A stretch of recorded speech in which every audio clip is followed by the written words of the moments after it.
hari raya penuh ceria bersama teman, guru tercinta. Jamuan diadakan penuh gembira, mengukir memori sepanjang usia. Assalamualaikum dan salam sejahtera. Saya Kasih Damai Adriana binti Khairul Zaidi melaporkan dari Sekolah Menengah Kebangsaan Derma untuk membuat liputan majlis sambutan Hari Raya Aidilfitri. Bersama saya hari ini adalah Alif Omar. Apakah perasaan awak dapat sambut Hari Raya bersama kawan-kawan dan guru di sekolah ini? Okay, bismillahirrahmanirrahim. Assalamualaikum. Jadi setelah kita sambut majlis jamuan Hari Raya SMP Derma bagi tahun 2025 ni, saya rasa sangat meriah, sangat best sebab saya first time kat sekolah ni. Jadi saya rasa semua pun memang the best lah. Sekian saya dari kami, terima kasih. Bersama saya hari ini adalah dua orang kembar.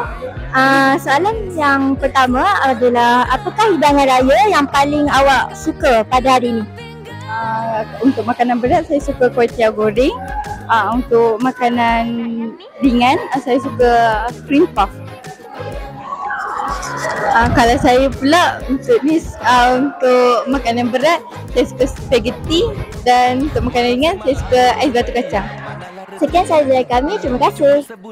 Bersama saya hari ini adalah Cikgu Rozaimah. Cikgu, pada pandangan cikgu, apakah kepentingan penganjuran majlis seperti ini dalam sesebuah sekolah? Okey, dalam sesebuah sekolah, tugas guru bukan sahaja mengajar tetapi mendidik. Okay, jadi majlis seperti sambutan Hari Raya ni bertujuan adalah yang pertama untuk mengeratkan silaturahim antara warga sekolah. Okay, yang kedua adalah untuk mendidik pelajar-pelajar. Okay, sebelum bermulanya suatu majlis, kita perlu bersedia, membuat persediaan yang pelbagai, okay, menyusun kursi dan sebagainya, dan selepas majlis pula kita kena membersihkan tempat tu, okay, bergotong royong dan sebagainya. Jadi semua tu adalah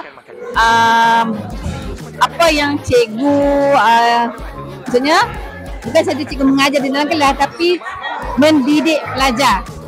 Okay, mendidik itu maksudnya luas, okay, dan tidak ada dalam buku benda macam ni. Okay, jadi kepentingan menganjurkan majlis seperti ini sangatlah dititik beratkan di semua sekolah. Okay, walaupun kita nampak macam makan-makan saja, tapi sebenarnya dia untuk mengeratkan silaturahim dan mendidik pelajar menghargai sesuatu, dan juga mendidik pelajar untuk memberi kerjasama. Okay, kerjasama untuk menyelesaikan sesuatu perkara. Okay, itu sahaja daripada saya. Terima kasih cikgu. Bersama saya pada hari ini adalah Teacher Alina. Teacher, bagaimanakah perasaan teacher pada hari ini dapat meraihkan jamuan sekolah hari ini? Dengan perasaan saya adalah memang penat, itu tak boleh dinafikan. Tapi juga seronok lah sebab dapat bersama dengan anak-anak murid kesayangan dan guru semua lah. Dapat makan, dapat bergambar, dan seterusnya. Memang lepas tu dapat malu sebab video raya tadi lah kan. Saya hanya diminkan itu, so dapat malu juga. Apa yang muka macam tu. Thank you teacher. Daun dilipat, anyamnya tepat, isi yang manis bagai senyuman. Kemana tempat kita melawat, mari bermaaf dan bersalaman.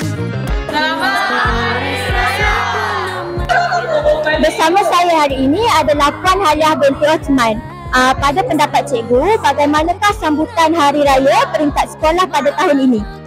Sambutan Hari Raya pada peringkat sekolah tahun ni saya rasa lebih baik daripada tahun lepas, dan semua pelajar saya nampak ceria dan berhias cantik.